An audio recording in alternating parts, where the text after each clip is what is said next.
Last harvest ng upo. Last thing. Pili gyapon. Gives the sinting last. 7 bucks, 700 plus kilos. Last harvest. No? Ito yung worst and best sa upo. Worst dahil mainit. Worst dahil tag 8. Baka ngayon tag 5 na. Last Tuesday, ngayon ay Webes. Last Tuesday, 8. So, ganito yung trend sa upo guys. Ito yung worst. Pag yung trend sa upo ay pababa, malabo na yan, tataas. No? So, last price, 8. So, ngayon baka 5 na. So, yan yung worst. Yung best sa upo, pag tag-init,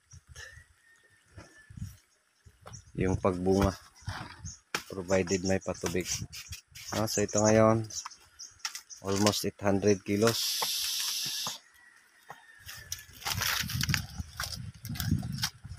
Ito yung blessings ni upo. No? So, practical tips dito sa upo.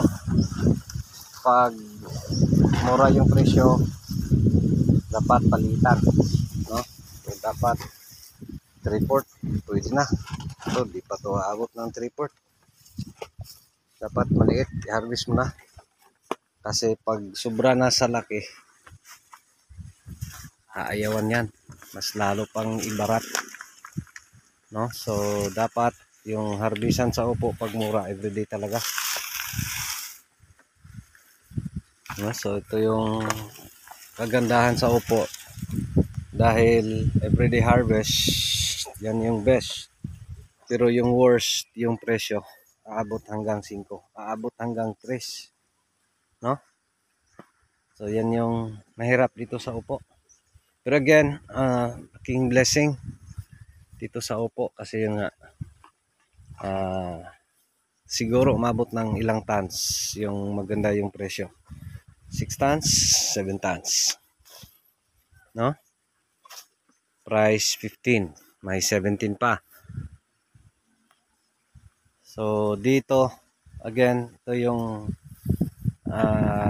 ito din yung pinaka dahilan bakit madali lang mamatay yung upo. Ayan, ganda na yan tingnan guys. Kasi malapit na masara. No? Ito yung pinaka dahilan bakit mapadali yung pagkamatay ng upo. Daming tips natin. Bakit? Kasi yun nga, kadalasan sa mga farmer, pag price 5 o 3, di na yan aalagaan. Pero again sa atin, aalagaan pa ba natin o hindi? Ayan nga guys, nagpatagas pa tayo ng tubig. No? Dito kasi maski 5, kukuha ka ng 2,000 kilos in a week.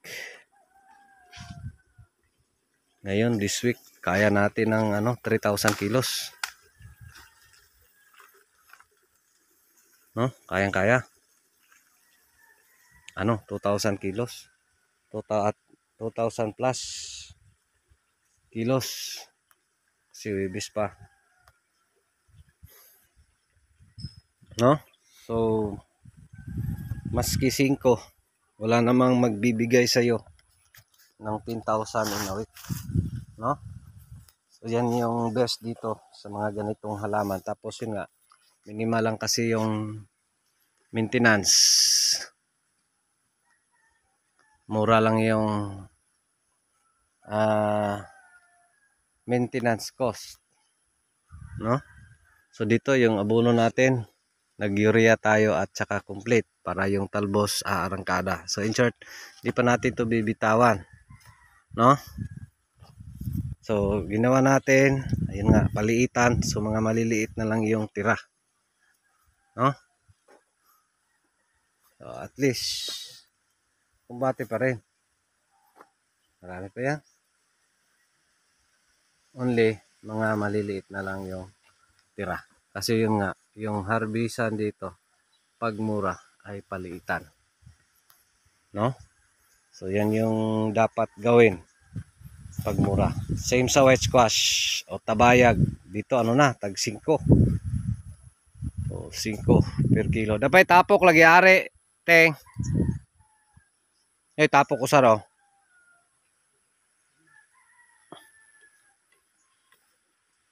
No? So ang pinakadahilan bakit madaling mamatay si upo. Dito guys, based na nakikita ko parang hindi mamatay si upo. Napakahaba ng buhay, no? Kasi lalong humahaba, humaangat lalo pag mapruningan mo.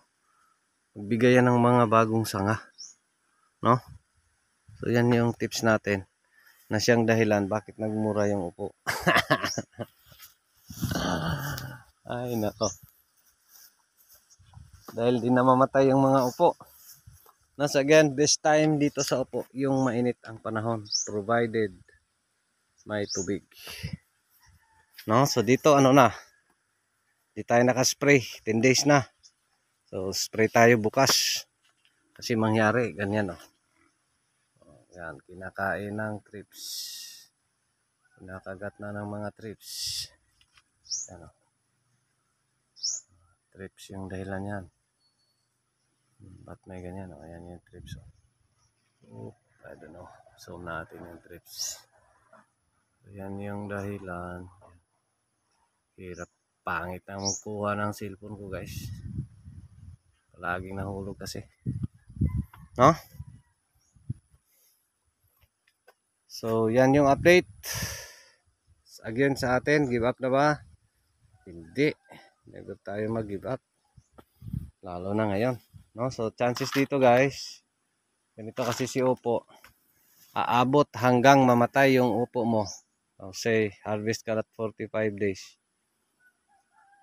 40 to 45 days. So may chance na hanggang 2 months ganun yung presyo. So dito yung masaklap. Ang masakit dito sa upo. No? Kasi may chance na 0-0 ka talaga. Pero again, dito, yun nga, madali harvestin, madali i-manage, madali lahat. So kaya ito yung resulta. Yung mga farmer dito, yung nga, pag nakita niya yung presyo na maganda, doon, tanim lahat. No? So ito yung nangyari. So good luck sa ating mga upo farmers dyan dito sa Cebu. Pati lang, ganun talaga, may mahal, may mura. So in short, yung pagpa-farming natin ay tsamba-tsamba lang. Puwera na lang pag may intervention sa government or kontrolado ng government na dapat ito yung itanim mo. Ito yung itanim mo. Dapat limit. Tapos yung market control. Hindi naman ganon. So sa atin, so diskarte lang dito sa pagpa-farming. May presyo man o wala, again sa atin, tuloy ang laban. No, so yun lang, maraming salamat. Ito pa rin si Jupila Farmer. Anak, Imatoy ang farmer nga gwapo. So ito, may kahibalo pa na igsaba. Ay, manoon pa ko. Maraming salamat. And God bless. Thank you. No, so abono natin guys. Ano lang, tag 5 kilos urea. Ayun yung minimix. Tsaka 5 kilos ng triple 14 sa isang tab. Tapos dilig tubig. So yun na yun. Ito yung upo guys pag majumbo. 4 kilos. Thank you Lord. God bless everyone.